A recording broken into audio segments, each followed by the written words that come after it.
The bosses of Australia's big four banks are gearing up for a 3-day parliamentary hearing that the government promises will be rigorous.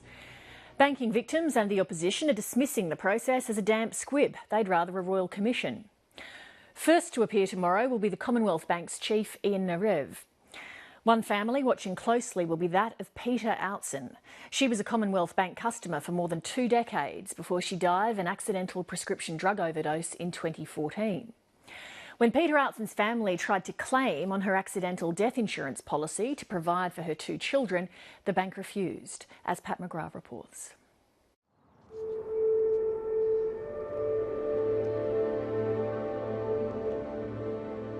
I used to come down a fair bit, but I haven't been fishing much for a while, mainly since Peter's died, you know. She'd just come down here, throw in a line, and she'd just sit here. It didn't matter whether she got a bite or not. She'd just happy to sit here and have a line in the water. Fishing used to be a weekly ritual for John Outson and his daughter. Peter Outson, who worked as a chef, would take their catch home and cook up a feast. She was a good cook. Oh, she knew what she was doing. She was well liked in her job. And that was obvious by the funeral, actually, with the amount of people. Peter Outson's death came as a shock to everybody who knew her. She's just one of those people she was vibrant, you know, bouncy, just loved doing what she was doing. Peter's life started to change 5 years earlier. A long-term relationship ended and she moved in with her father. She was also separated from her children, who lived with their dad. Something had come up, like the kid's birthday or something, and you knew it was going to be a bad day. Peter started drinking heavily on occasion and was also secretly taking John's pain medication. But the problem, mine were pretty heavy, see, because I'm on the OxyContin. I keep what I need for like a week at a time, and then I hide the rest and just hope that she didn't find them. So, but I used to go to extremes, but she knew all the extremes.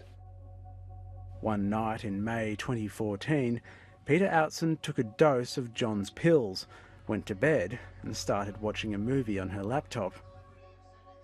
The next morning, her brother Daniel walked past her room and realised something was wrong. He came and said to me, "Dad, Peter's still in the same position she was in last night when I went to bed. She's still sort of half on the bed, half off the bed, and we're watching the laptop."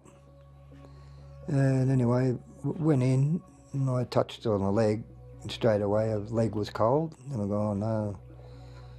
And then tried to roll her over a bit, and when we tried to roll her over, I could see straight away that she had already died. Anyway, I think we both freaked out a bit. Peter's overdose, according to the police and the coroner, was accidental. Well, it says here, accidental overdose. And you thought it was over? I thought, yeah, well, the coroner said accidental overdose. It's got to be accidental overdose. John's thoughts turned to Peter's children. He thought they would be entitled to a payout from her accidental death cover with the Commonwealth Bank's insurance division. But CommInsure rejected the claim. Despite the police and coroner's findings, the company decided that Peter Outson had committed suicide. As the late Peter Outson unfortunately passed away due to suicide, and suicide is excluded under the policy, there is no benefit payable. Please be advised that this policy has now been cancelled. What did you think when you read that? It was like a kick in the guts, a real big kick in the guts. Here is this big insurance company, like probably biggest in Australia, to basically overrule the coroner. And I thought, well, how can an insurance company overrule someone like a coroner? If they can just cancel Peter like this, they can just cancel anyone. The Commonwealth Bank insists that cases like this are isolated and not part of any systemic problems with its insurance business. But this year has seen Australia's biggest bank plagued by more shocking revelations. Which bank cheats some of its most vulnerable customers in their hour of need? Which bank? The Commonwealth Bank. Imagine you've paid life insurance. A string of scandals across the banks prompted Labor to make it an election issue. Today I say enough is enough. And if Mr Turnbull and the Liberal government choose not to hold a royal commission, an incoming Labor government will. The government rejected a royal commission, but in August, the Prime Minister announced the banks will instead be scrutinised by a parliamentary committee. We believe this is a great opportunity for the banks, because it's an opportunity for them to explain how they deal with their customers. Obviously, when the Prime Minister announced this inquiry, it was in the context of the banks not passing on the Reserve Bank interest rate cuts, and that's an issue of great concern in the community, and that really leads to questions about competition in the banking sector. Are there regulatory things that could be done to improve competition?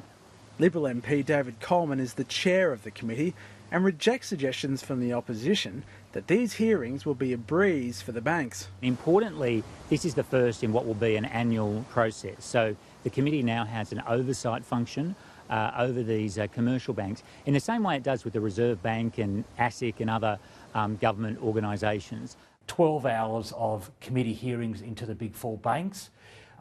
Committee hearings where the dates were set between the government and the big four banks without consulting the committee. 12 hours of hearings where there won't be an ability to call witnesses, independent experts or victims of these banking scandals. So what we're facing is a 12 hours of hearings where we will really only hit the tip of the iceberg of the cultural problems within the banking sector. Labor's Pat Conroy is one of two opposition committee members preparing for tomorrow's first hearing with the Commonwealth Bank's CEO, Ian Narev. The appalling instances we've seen of the CommInsure scandal or the scandals around financial planners just demonstrate that the banks are more interested in profits than they are looking after their customers. Today, after being contacted by 7:30, CommInsure said it made a mistake by insisting that Peter Outson took her own life. They apologised and said they will reopen her case. But at the same time, they flagged that because she died by taking somebody else's medication, the claim would still most likely be rejected.